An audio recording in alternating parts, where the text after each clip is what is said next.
Hey guys, welcome back. This is part 4 now, I guess, of this reloading workshop area. As you can see, I picked up a little bit from last time. In the last video, we put this up, the Lee bench press stand, because you probably can't see it. But that's working great. We got this box here that we're going to open in just a minute. But before we start, I just wanted to say hi to anyone who's new and anyone that's returning from watching previous episodes. Welcome back. Like I said, we're in part 4 now. We're going to look at the powder scale that I got and maybe play around with a few adjustments, make sure everything measures kind of accurately. But we're going to get right into it now, and I'm just going to adjust the camera so you can kind of see less of me and more of what I'm doing here. Okay guys, so this box, we're gonna grab our handy dandy knife, not sponsored. Make sure you got a new blade on there, makes all the difference.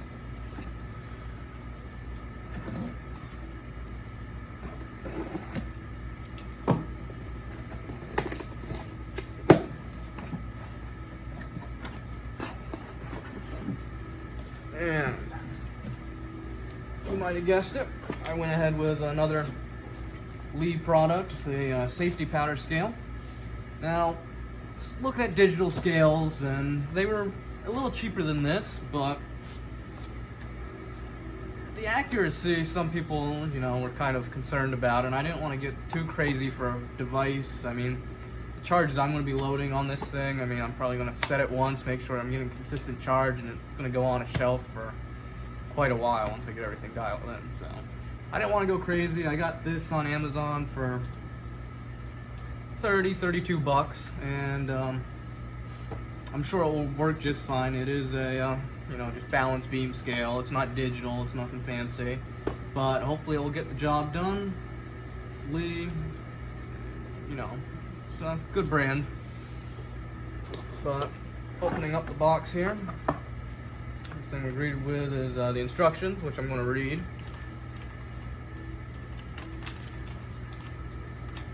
At a later point. And I guess the scale was, or is actually about 36 as of right now. Like I said, it was 30 something. But after the instructions are out of here, that's kind of what it looks like. You got your base, you got your powder cup. Let's take the base out. And you got the actual balance beam itself. It's gonna rest on there. And that's all. The rest of it's just an empty box. So that's what comes packaged in the box.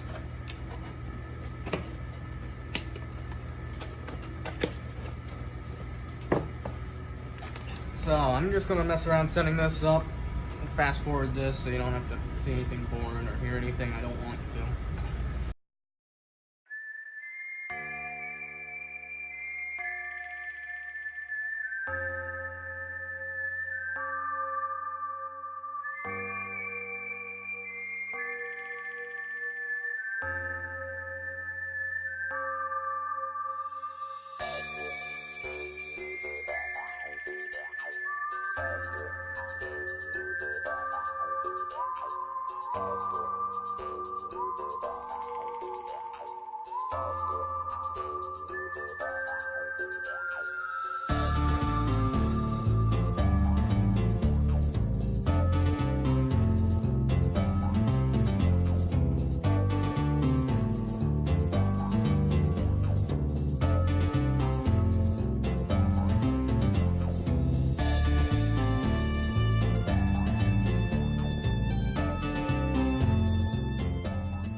So I guess I'll kind of run this through as far as I've found so far. So when you first open this up, it's not going to be at 0. So you got a little ball in here, and this is your ball portion of it, and that's going to really move the weight of your grain up. And then if you need to move it in smaller increments, you got the smaller one here. Oops. And this actually will slide and let you, you got 7.2 ounce or 7.2 grains here. and then you can lock that in whatever position you want. Pop it out to unlock it. So if I was getting a charge like 4.3 grains or something, I'd lock it there. Because I'm loading really small cowboy rounds and whatnot, I probably won't be moving too far from the 4 or 6 range. But to set this up, you're going to want to have it on 0, 0. You can kind of see with the white mark when it comes around. So I got it on 0, 0.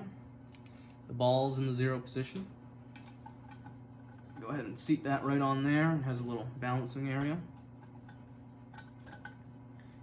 And you can drop your can in place. Kind of steady it, hopefully.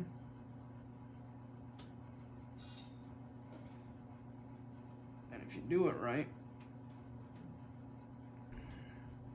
should read roughly 0 after it's done flip-flopping. Of course, you want this on a level surface and all that. Don't want a fan pointed at it or that's going to mess that around, but it's reading roughly 0. So I'm going to keep reading and see what I can find out. So you guys can see maybe that's a little below the 0 right now. So they have a little 0 adjusting tool here, and you can adjust that so it hopefully hits 0. I don't need a lot of adjustment, so I'm just going to slowly move that. See what happens. So I adjusted it the wrong way, so I gotta adjust it counterclockwise to bring it up.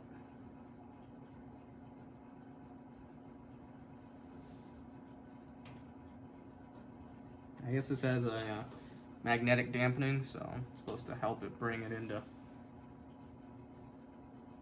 position a little quicker. I gotta go out further with it.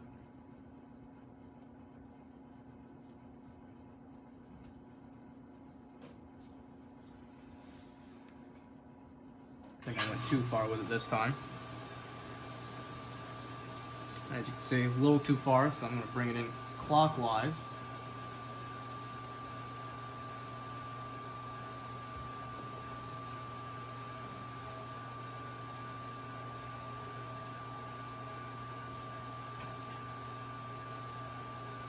We're pretty close. I'm just going to go counterclockwise like a quarter of a turn and see what happens.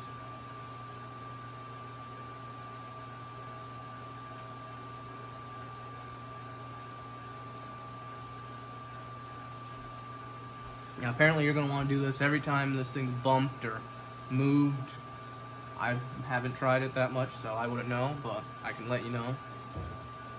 So that's 0 right there. So now we know that with an empty charge, that's right on 0. As it sits right now. When we pour the powder in, we can accurately move this to make sure we got the amount of powder that we want.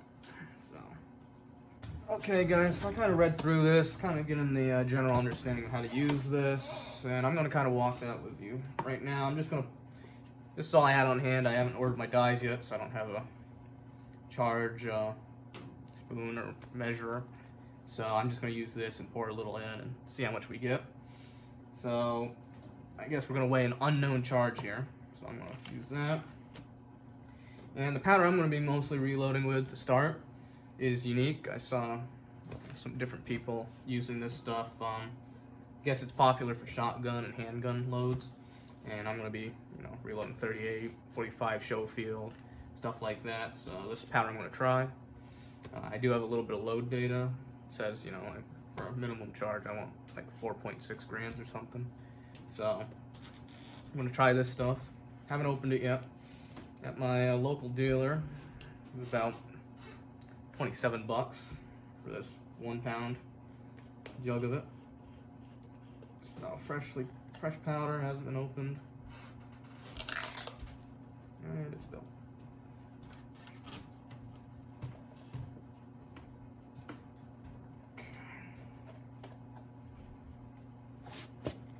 So, like I said, I'm just gonna try and get a little bit in this little piece here.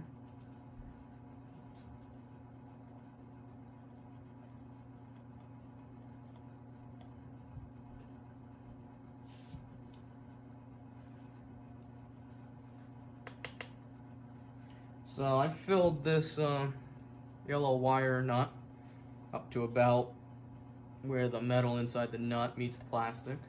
So we're gonna start by pouring this in. You're gonna see that's gonna move our scale already. I'm gonna try and get all this out, because this wire nut will never be used again, because I don't want to ignite this with electricity, but it should be out now. You can see that's moved our 0 here, so they want us to move this to 10 grains. So I know it's more than 10 grains.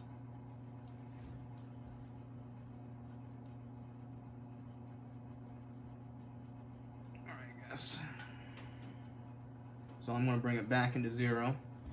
Now I'm going to unlock this, and we're going to move this until it hits 0.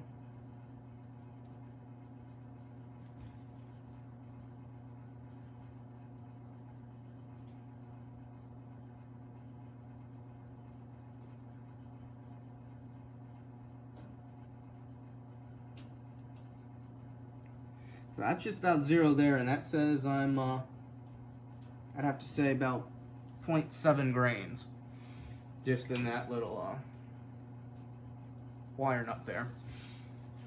So that works great. That's all I'm really going to need it for. I've got an auto drum that I'm going to use, so I'm going to pour a charge into a case, and I'm going to just pour it till I get the charge I want.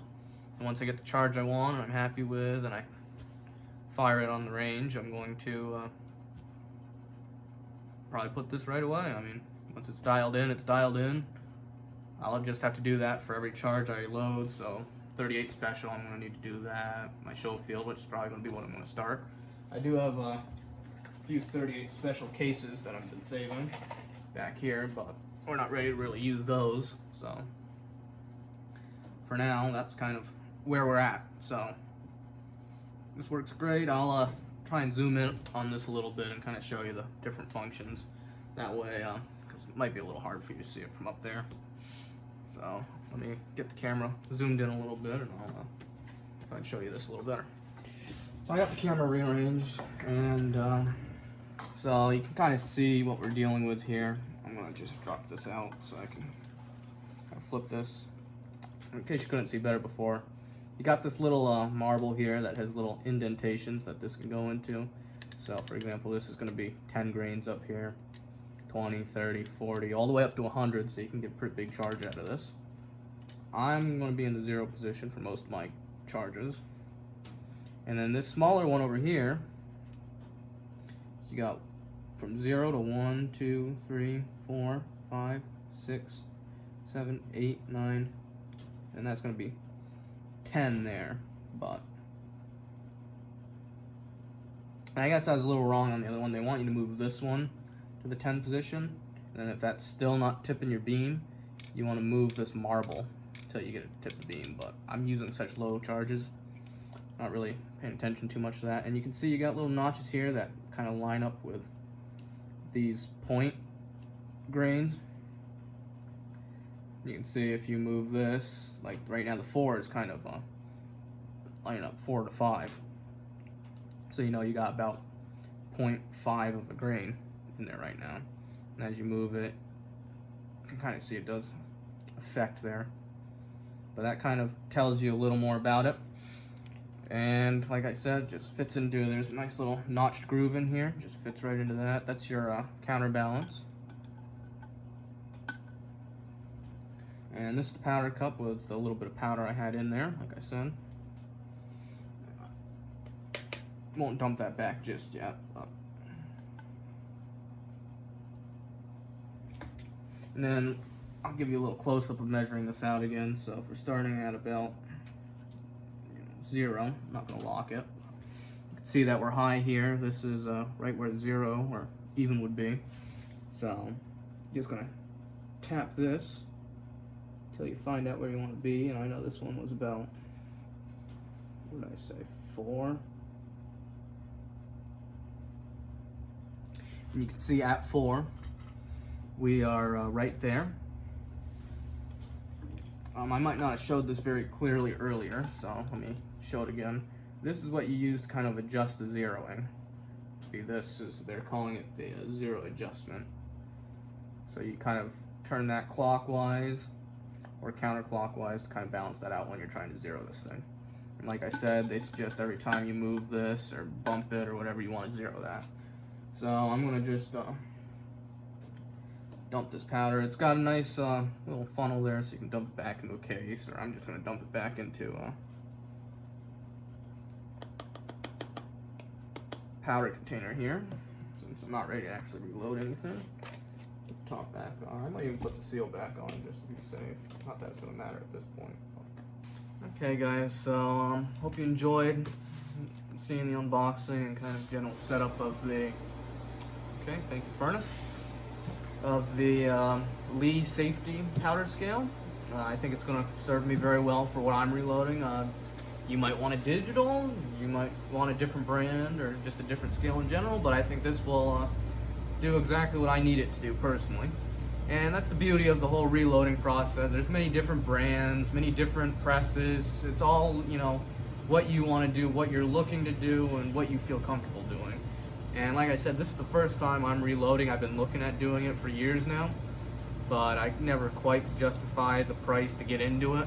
But I, you know, picked up a few more guns and I want to shoot them. I'm going to start carrying every day, so I thought it'd be good to reload my own ammo so I could get the target practice in. I wouldn't carry with reloaded ammunition, but definitely good for just target practicing. You know, don't want to waste. I mean, ammo is up to like $40 or $40 a box, so I'd be spending $40 for 50 when that same $40 could get me a lot more by reloading my own. So most people who reload say you're not going to, you know, save any money. You're just going to shoot a lot more. So I got a feeling that holds true. I mean, I've already got, I think, got coming Monday, some boxes to put my ammo in. I've got some 200 brass cases coming for the Schofield round. Since the Schofield round's so hard to get, I can't just go to my gun shop and say, hey, you got any spent Schofields like you could with 9mm or even 45 Colt. But since the Schofield's so hard to come across, I have to order my cases and do it all hand loaded. So I've already got the bullets I'm going to use.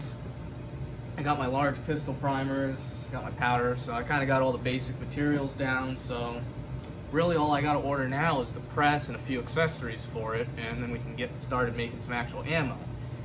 I don't know when that's going to be, hopefully pretty soon, within the next week or two. And when that happens, I will definitely make another video and, you know, set up the press and kind of run you through all that. I don't want to give away what the press is going to be right now. If you look back at how the stand is set up, you might be able to guess a few options. It's going to be a Lee press, but as far as that, that's what I'm going to leave you with. So I hope you enjoyed this series of videos so far. Let me know what you think. Like I said, if you subscribe, I guess you get notified whenever the next one comes out. Like I said, hopefully I'll be posting one of these every week or so, you know, maybe more, maybe less, but generally. And we're gonna, you know, kind of intended this series to kind of be a series where we, you know, me being the first time reloader, kind of look into reloading together, because there was a lot of questions I didn't know when I was getting into it and still don't know. But one of those big ones was adjusting my dies. I didn't know how to do that, but I want to be able to teach that and kind of, you know, show what I'm learning while I'm learning. So far I think we got a good setup here. We're really close. I just need to get that actual press and accessories. So stay tuned for that. That is on its way here pretty soon. Just going to run through a few other tools I got that are probably necessary. I had some old digital calipers just lying around. This is going to be handy because you want to be able to size your spent brass after it's been reformed or just whatever. Your reloading manual will actually tell you what you are looking for when it comes to this, but you know, this is a 38 special.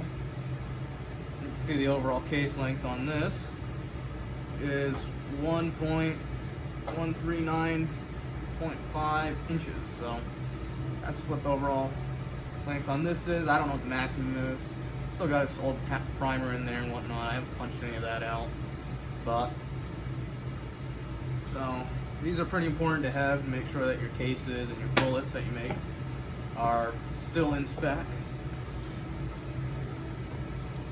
Like I said, I got my large pistol primers. I got 200 of just about everything coming initially for my first round of Schofield, just because, you know, I'm going to manufacture 50, probably put them on a shelf forever, just label them as my first reload so I can have those. And the other 150 I'm going to be able to shoot over time. And these, about close to $4 each for 100. So you can get about 1,000 for 34 bucks. So, got my lead bullets in 45 caliber. These are Cowboy 45 grain flat point. They're already pre-lubed. This is just what my local dealer had in stock. It's just what I was looking for. Came in a pack of 200, which is a good way to start. I'm told that the more you buy, so if I got 1,000, the more you save. But since it's the first time reloading, I want to start with a kind of lighter load. It'll probably take me an hour or so to get through all of this. You've already seen the powder I'm using. I'm going to be using Unique. And I'm going to go through all this a little more when we start to actually start loading some charges and whatnot. Getting some bullets put on. And last thing, I made a few labels to stick in my cartridge boxes. That way I know everything about them, so there's no guessing. It was very easy. I just took an image online and kind of shaved them down and sized them for what I needed. So this will let me put my caliber, bullet, powder, primer, case length, date I made it, the charge, and everything right on here. So that's it, and I'll see you in the next one. Remember, subscribe if you want to see more, or if you want to be notified of more, and comment if you got any suggestions or any feedback. And I'll see you guys in the next one, wherever that is.